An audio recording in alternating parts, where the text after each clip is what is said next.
Hi friends, ఈరోజు మన ధనుష్ గారు డైరెక్ట్ చేస్తూ నటించిన ఆయన 50వ సినిమా అయిన రాయన్ మూవీని చూసి రావడం జరిగింది. ఇక ఈ సినిమా ఎలా ఉందంటే దీన్ని block buster hit, super hit అని నేను 100% చెప్పలేను.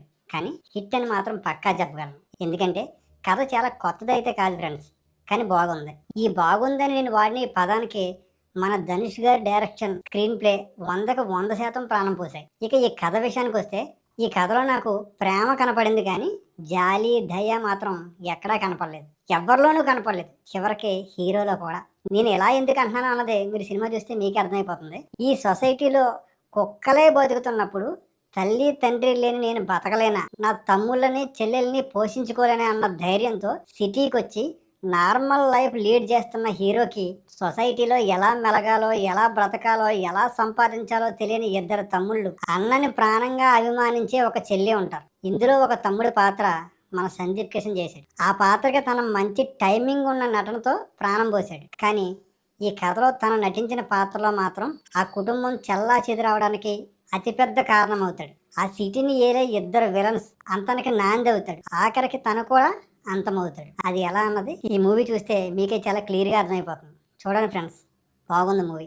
మన నట రాక్షసుడు ఎస్జే సూర్య గారి పాత్ర ఇందులో కూడా మనల్ని చాలా చాలా ఎంటర్టైన్ చేస్తుంది. మన ధనుష్ గారి సైలెంట్ యాటిట్యూడ్, ఎస్జే సూర్య గారి వైలెంట్ బిహేవియర్ అనేది నాయకుడు, ప్రతినాయకుడు అనే పదాలకి సరైన అర్థాలు చెప్తూ దెబ్బగా ఉంటుంది. ఇక ఇందులో మిగతా పాత్రల విషయానికి వస్తే మన ప్రకాష్ రాజ్ గారు రూల్స్ ఫాలో అవ్వని, ఇసుమంతా కూడా జాలి లేని ఒక కన్నింగ్ పోలీస్ ఆఫీసర్ రోల్లో మనకు కనిపిస్తారు. ఆయన ఆడే మైండ్ గేమ్తోనే సినిమా చాలా మలుపులు తిరుగుతుంటుంది. ఆయన పాత్రకి 100% ఆయన న్యాయం చేశారు. ఇకపోతే ఈ సినిమాలో హీరోయిన్ లేదు ఫ్రెండ్స్, కానీ మన సందీప్ కిషన్కి మాత్రం హీరోయిన్ ఉంది. ఈ పాత్రని అపర్ణ బాలమురళి గారు చాలా చాలా అద్భుతంగా చేశారు. ఫస్ట్ హాఫ్ అన్నది సందీప్ కిషన్ అండ్ అపర్ణ బాలమురళి గారు మనల్ని మంచిగా ఎంటర్టైన్ చేస్తారు. ఈ ఫస్ట్ హాఫ్ లో మన సందీప్ కిషన్ అండ్ అపర్ణ బాలమురళి గారి పేరు మనల్ని చాలా చాలా బాగా ఎంటర్టైన్ చేస్తారు. ఫైనల్ గా దీనికి అన్ని అంశాలు తోడయ్యి ఇక్కడ వరకు మూవీ చాలా చాలా బాగా అనిపిస్తుంది మనకి. ఇక సెకండ్ హాఫ్ విషయానికి వస్తే హీరోకి చెల్లెలు క్యారెక్టర్ చేసిన అమ్మాయి పెర్ఫార్మెన్స్ గురించి మనం ఖచ్చితంగా మాట్లాడుకోవాల్సి ఉంటుంది ఫ్రెండ్స్.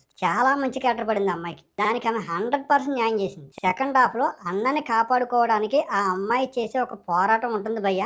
చాలా అంటే చాలా రియలిస్టిక్ గా అనిపిస్తుంది చూడడానికి. అసలు ఈ మూవీని సగం నిలబెట్టింది స్టంట్ మాస్టర్ అన్నది నా అభిప్రాయం భయ్య. ఫైట్స్ సందర్భానుసారంగా చాలా అంటే చాలా స్టైలిష్ గా, ఎమోషనల్ గా ఉన్నాయి. ఇక ఇంటర్వెల్ ఫైట్ గానీ, ప్రీ ఇంటర్వెల్ ఫైట్ గానీ, క్లైమాక్స్ ఫైట్ గానీ ఇలా ప్రతి ఫైట్ చాలా చాలా బాగా చిత్రీకరించారు. ఈ కథలో పాత్రధారుల అద్భుతమైన నటనకి, సందర్భానుసారంగా వచ్చే అద్భుతమైన ఫైట్స్ కి మన ఏఆర్ రెహమాన్ గారి అద్భుతమైన మ్యూజిక్ అండ్ ఆర్ఆర్ అనేది ప్రధాన బలంగా నిలబడింది. ఫస్ట్ హాఫ్ కొన్ని ఎలివేషన్ సీన్స్ లో ఆర్ఆర్ మనకి చాలా చాలా బాగా అనిపిస్తుంది.